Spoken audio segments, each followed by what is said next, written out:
All right, let's get right into it. Today, we're unpacking a law that for decades has been a crucial, if often overlooked, legal shield for millions of people. You know, the people who build our cities, run our factories, and really power our economy. We're talking about the Interstate Migrant Workmen Act of 1979. And just to give you an idea of the scale here, it's just staggering. By 2025, it's estimated there'll be about 80 million interstate migrant workers in India. Think about that. That is a huge, often invisible population, constantly on the move, just looking for a livelihood. And that really brings us to the heart of the matter, doesn't it?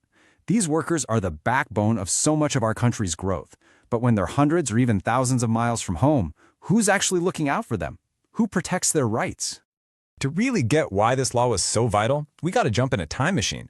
Because before 1979, the situation for these workers, it wasn't just tough, it was a full-blown crisis of exploitation. So, picture the 1970s. India's economy is booming. Big infrastructure projects are everywhere. But there was a dark side to all this growth. A shadow economy where migrant workers, often lured from their villages with promises of good jobs, were instead trapped. We're talking about stolen wages, being shackled by debt to contractors, and working in unbelievably dangerous conditions with absolutely no way out. I mean, this just lays it all out, right? It was a completely two-tiered system. A local worker, rightfully, would get the legal minimum wage and benefits. But a migrant worker, doing the exact same job, could be paid 30, even 50% less. No proper housing, no amenities, and often stuck in a cycle of debt to the very person who hired them. And this quote, wow, it just nails the economic pressure that was fueling this whole problem. States were so eager for investment projects that they'd often just look the other way when it came to enforcing labor laws. It created this toxic race to the bottom, where the real price of development was paid by exploiting society's most vulnerable workers. So, something had to give. Faced with this massive nationwide crisis, the government finally stepped in. The solution was a big one. A landmark central law designed to be a legal shield specifically for these workers. And here it is, the Interstate Migrant Workmen Act, or the ISMW Act for short.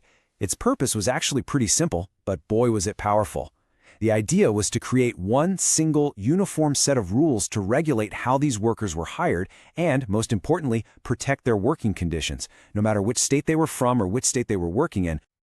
Now, this law didn't just appear out of nowhere. The seeds were planted way back in '69 when a national commission first sounded the alarm, but it really picked up steam after 1977. A new government came in with a strong focus on social justice, and things moved fast. The bill was introduced in February '79 and passed into law just a few months later in June. Okay, so who exactly gets to stand behind this legal shield? This is where it gets really interesting, because the Act's definition is super specific, and that specificity was both its greatest strength and, as we're about to see, one of its biggest weaknesses.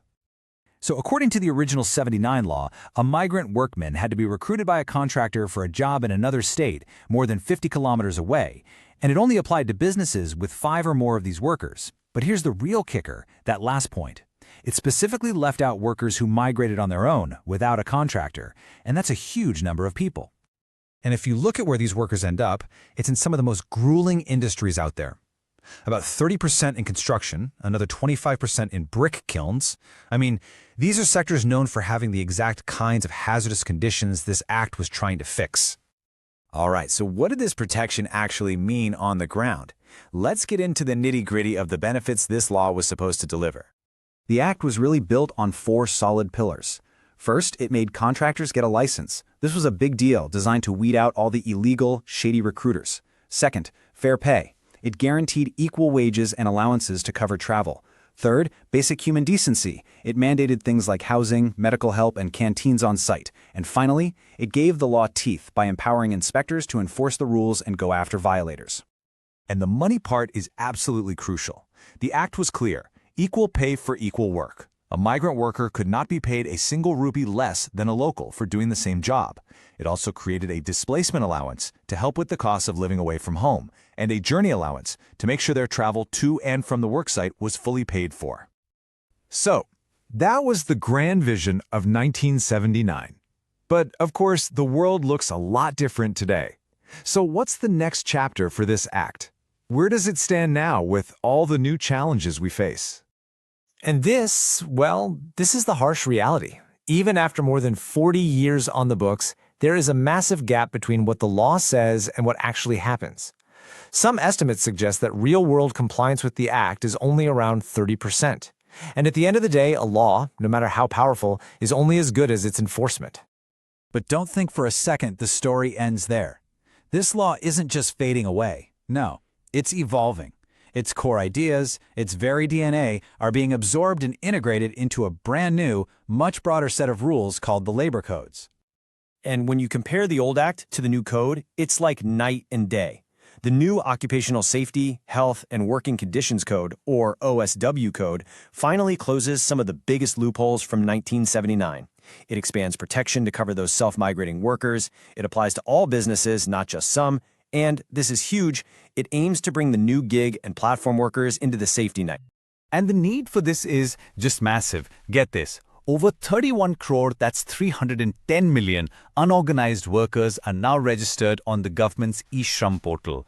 That is the incredible scale of the population that these new modern laws have to protect. Which leaves us with one final and really critical question. We know people aren't going to stop migrating for work. In fact, those patterns are changing faster than ever, driven by technology, new industries, even climate change. So the real challenge for this next chapter is this. How do we make sure our laws are more than just words on paper? How do we build a system that truly delivers safety and dignity to every single person who leaves home to help build our nation?